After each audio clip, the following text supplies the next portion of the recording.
Assalamualaikum warahmatullahi wabarakatuh. Selamat pagi anak-anak. Bagaimana kabar kalian semua hari ini?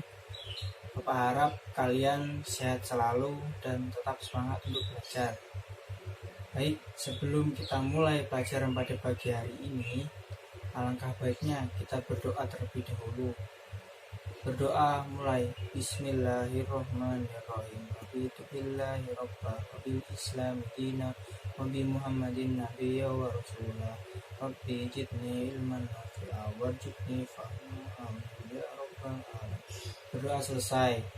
Baik, langsung saja Bapak di sini akan memberikan kalian video yang sudah Bapak buat. Lalu kalian di sini menyimak ya, jangan skip karena biar kalian paham apa yang Bapak jelaskan di dalam video. Baik anak-anak, langsung saja Bapak mulai pembelajaran kita pada hari ini. Silahkan kalian simak baik-baik dan jangan di skip agar kalian paham dengan jelas ya. Pada pagi hari ini Bapak akan menjelaskan pertemuan kedua kelas 8 SMPN 1 Jember 2020.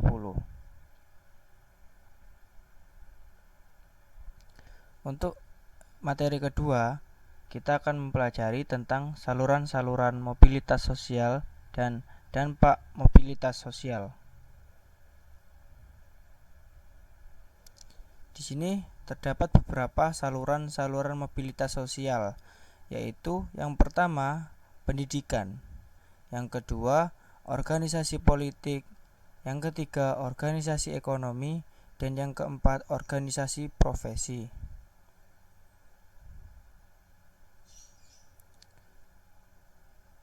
Di sini pengertian saluran mobilitas sosial yaitu pendidikan. Pendidikan sendiri adalah merupakan saluran bagi mobilitas vertikal yang sering digunakan karena melalui pendidikan orang dapat mengubah statusnya. Lembaga-lembaga pendidikan pada umumnya merupakan saluran yang konkret dari mobilitas vertikal ke atas, bahkan dianggap sebagai social elevator atau perangkat yang mengangkat seseorang dari kedudukan yang rendah ke kedudukan yang lebih tinggi. Pendidikan juga memberikan kesempatan kepada setiap orang untuk mendapatkan kedudukan yang lebih tinggi. Seseorang anak, contoh dari pendidikan yaitu seseorang anak dari keluarga miskin mengenyam sekolah sampai jenjang perguruan tinggi. Setelah lulus, ia memiliki pengetahuan dagang dan menggunakan pengetahuannya itu untuk berusaha. Setelah ia berhasil menjadi pedagang, secara otomatis status sosialnya juga meningkat.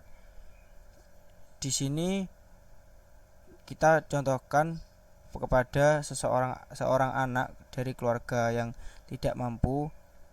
Dia mengenyam sekolah dari jenjang yang kecil yaitu sekolah dasar hingga perguruan tinggi. Setelah lulus, dia memiliki pengetahuan dagang yang cukup mumpuni sehingga dia mencoba menggunakan pengetahuannya itu untuk berusaha menjadi pedagang, dan secara otomatis status sosialnya juga meningkat menjadi seorang pengusaha yang sukses. Di sini lanjut kepada organisasi politik. Organisasi politik banyak contoh orang yang meniti perjuangan karir di organisasi politik dari tingkat yang rendah sampai tingkat yang tinggi. Hal ini juga merupakan saluran mobilitas sosial yang mengarah ke politik pemerintahan supaya seseorang dapat dikenal di masyarakat dan memiliki kedudukan tersebut atau mobilitas vertikal. Contoh organisasi politik di sini sebagai contoh Presiden Republik Indonesia yang pertama kali adalah Insinyur Soekarno.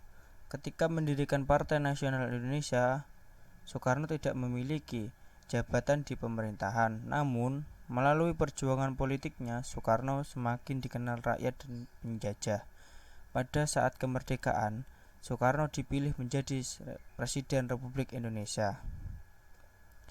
Di sebelah kiri layar kita dapat melihat berbagai contoh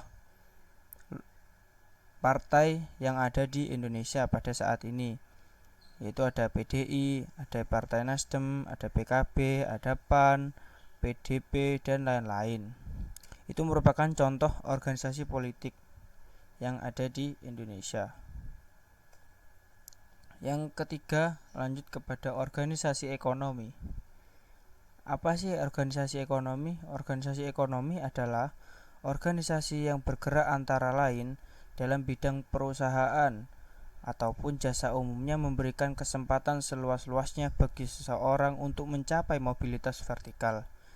Organisasi ekonomi itu diantara lain adalah koperasi dan badan usaha. Lalu di sini ada contoh organisasi ekonomi. Contoh organisasi ekonomi itu adalah antara lain koperasi dan badan usaha. Di sini ada gambar Koperasi Indonesia yang selalu mensejahterakan untuk anggotanya. Lalu di sini ada beberapa badan usaha yang ada di Indonesia, yaitu HSBC, Citibank, Standard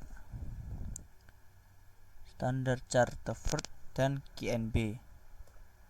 Lalu kita lanjut ke organisasi profesi.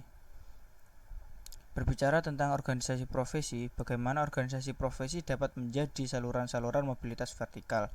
Karena organisasi profesi merupakan himpunan orang-orang yang memiliki profesi yang sama, sehingga mereka akan lebih kompak dan kuat memperjuangkan profesinya.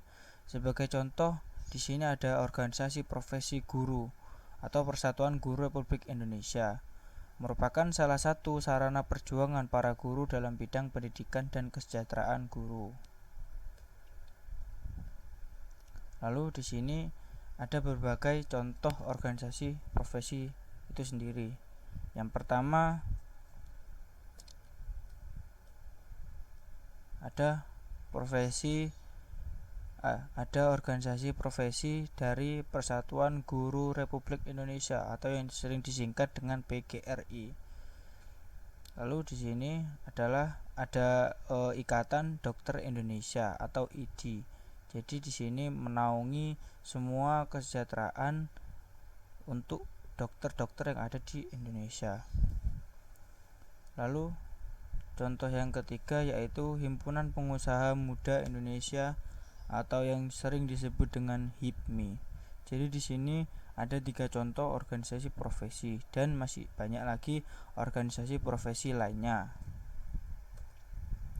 Lalu kita lanjut kepada dampak mobilitas sosial. Di sini dampak mobilitas sosial begitu sangat berpengaruh bagi seseorang ataupun masyarakat. Akan tetapi selalu ada 3 kemungkinan mobilitas sosial, yakni ke bawah, ke atas, dan ke samping. Dan dampak sosial yang terjadi juga bersifat ada yang negatif maupun positif. Di sini Bapak akan memberikan contoh dampak mobilitas sosial, yaitu dampak positif. Di sini yang pertama ada mendorong seseorang untuk lebih maju. Nah, ini contoh gambarnya. Bagaimana dampak positif mobilitas sosial ini dapat mendorong seseorang untuk lebih maju kepada status sosial atau kehidupan yang lebih baik lagi. Lalu dampak mobilitas sosial yang kedua positif, yaitu mempercepat tingkat perubahan sosial. Dan yang ketiga yaitu meningkatkan integrasi sosial. Jadi itu adalah contoh dampak positif yang ada dalam mobilitas sosial, yaitu ada 3. Tidak kalah pun dengan adanya dampak positif, di sini juga ada dampak negatif. Dampak negatif yang terjadi yaitu ada 2 di sini contoh. Yang pertama terjadinya konflik, dan yang kedua gangguan psikologis. Di sini terjadinya konflik yaitu adanya pertengkaran atau ketidakpahaman yang menjadi seseorang dapat menjadikan permusuhan atau pertengkaran. Sebagai contoh kita lihat di gambar berikut ya yang di bawah. Lalu yang kedua, gangguan psikologis. Kenapa kok terjadi gangguan psikologis? Karena sebagai contoh kita lihat dari seseorang yang sudah duduk di pemerintahan ya, ketika dia sudah pensiun atau sudah lengser jabatannya, kita lihat dia akan mengalami yang namanya perubahan itu yang menjadikan dampak negatif bagi yang gangguan psikologis. Dia bisa stres, bisa hidupnya bisa berubah seperti itu. Yang biasanya dia ada di pemerintahan pada biasanya, lalu dia pensiun gitu loh, kan dia kaget gitu loh untuk posisi yang sekarang seperti itu.